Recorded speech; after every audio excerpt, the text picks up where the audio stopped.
दोस्तों आज हम बात करेंगे डायबिटीज यानी कि शुगर के बारे में। आज हम इस विषय में अंदर जाकर बात करने वाले हैं, इसलिए आप भी आराम से बैठिए और हमारी इस वीडियो को ध्यान से देखिए और देखने के बाद दूसरे लोगों को भी बताएं ताकि देश में बढ़ रही शुगर की समस्या कम हो सके, खत्म हो सके। दोस्तों आखिरकार ये शुगर की समस्या है क्या, ये जानना बहुत जरूरी है। हम आपको हर बार कहते हैं कि बीमारी का उपचार ज्यादा जरूरी नहीं है, ज्यादा जरूरी है बीमारी का कारण जानना, क्योंकि ये कारण ही एक ऐसा शब्द है जिसको अगर हम समझ लेंगे तो शायद कोई भी व्यक्ति बीमार न पड़े। दोस्तों शुगर भी एक ऐसी ही समस्या है जिसमें हमको पहले इसका कारण जानना है और फिर आगे का स्टेप लेना है। आप सोच रहे होंगे कि शुगर तो मीठा खाने से होती है और यही इसका सबसे बड़ा कारण है। दोस्तों शुगर होने का असली कारण जब तक आप लोग नहीं समझेंगे, आपकी मधुमेह डायबिटीज कभी भी ठीक नहीं हो सकती है। अभी जो हम आपको बताने जा रहे हैं उसको ध्यान से सुनिएगा और समझिएगा। दोस्तों शुगर मीठा खाने की वजह से नहीं होती है, इस बात को आप जल्द ही समझ जाएंगे। होता क्या है कि जब हम भोजन करते हैं तो हमारा भोजन पेट में जाकर एक प्रकार के ईंधन में बदलता है जिसे ग्लूकोज कहते हैं। यह एक प्रकार की शर्करा होती है। यही ग्लूकोज हमारे खून में मिलकर शरीर की लाखों कोशिकाओं में प्रवेश करता है और हमें ताकत और एनर्जी प्रदान करता है। परंतु इस शुगर को एनर्जी में बदलने के लिए हमारे शरीर में इंसुलिन का होना जरूरी है। इंसुलिन की मदद से ही ग्लूकोज कोशिकाओं तक पहुंच पाता है। हमारे पेट के नीचे पैंक्रियाज यानी कि अग्नाशय होता है जो हमारे शरीर में इंसुलिन पैदा करने का मुख्य स्रोत होता है।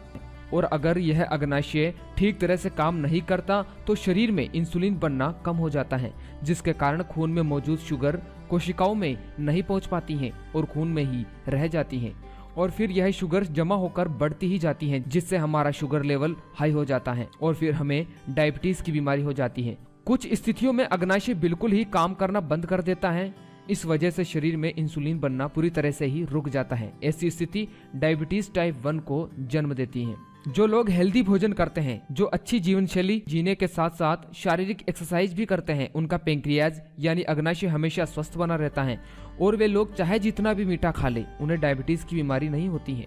बॉडी में मौजूद शुगर जब एनर्जी में कन्वर्ट नहीं होती है तो हमारा शरीर धीरे धीरे कमजोर होने लगता है, जल्दी थकान हो जाती है और कभी कभी वजन भी घटने लगता है और हमारा इम्यून सिस्टम भी कमजोर होने लगता है।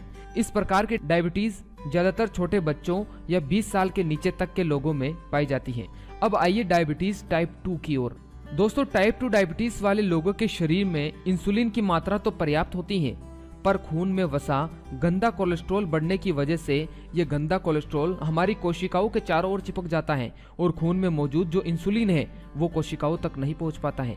इंसुलिन की मात्रा तो पर्याप्त होती है किंतु इसके द्वारों को नहीं खोला जा सकता है, अर्थात पूरे ग्लूकोज को ग्रहण कर सकने के लिए रिसेप्टरों की संख्या कम हो सकती है। वो इंसुलिन शरीर के किसी भी काम में नहीं आता है, जिस कारण जब हम शुगर लेवल चेक करते हैं तो शरीर में हमेशा शुगर का स्तर बढ़ा हुआ ही होता है क्योंकि वो कोशिकाओं तक नहीं पहुंची। अब आप समझ गए होंगे कि मधुमेह का रिश्ता कोलेस्ट्रॉल से है, न कि शुगर से। दोस्तों ऐसी स्थिति डायबिटीज टाइप 2 को जन्म देती है। दुनिया भर में सबसे ज्यादा लोग इसी प्रकार के मधुमेह से पीड़ित हैं। अब आप ये सोच रहे होंगे कि आखिर ये कोलेस्ट्रॉल का क्या चक्कर है। दोस्तों कोलेस्ट्रॉल एक तरह का वसा है जो कि हमारे गलत खान पान की वजह से शरीर में बढ़ने लगता है। ये एक प्रकार का चिपचिपा और गंदा अवयव पदार्थ है।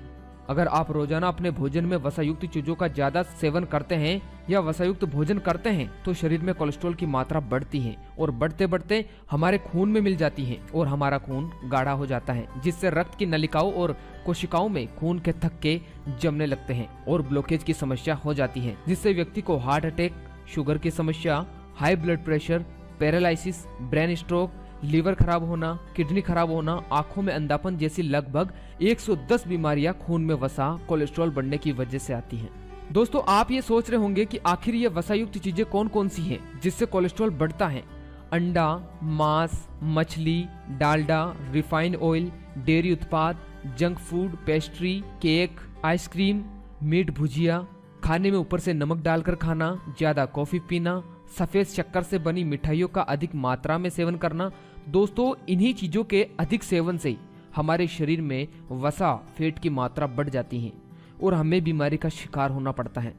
तो इनसे आपको बचना है या बहुत ही कम मात्रा में इनका सेवन करना है। दोस्तों आपने यह तो जान लिया कि किन किन चीजों के सेवन से हमारे शरीर में कोलेस्ट्रॉल बढ़ता है। अब जानते हैं बढ़े हुए कोलेस्ट्रॉल को कैसे कम किया जाए। ताकि खून साफ हो सके और कोशिकाओं के चारों ओर चिपका कोलेस्ट्रॉल दूर हो सके, जिससे खून में मौजूद शुगर कोशिकाओं में प्रवेश करने लगेगा और हमें ताकत और एनर्जी मिलने लगेगी।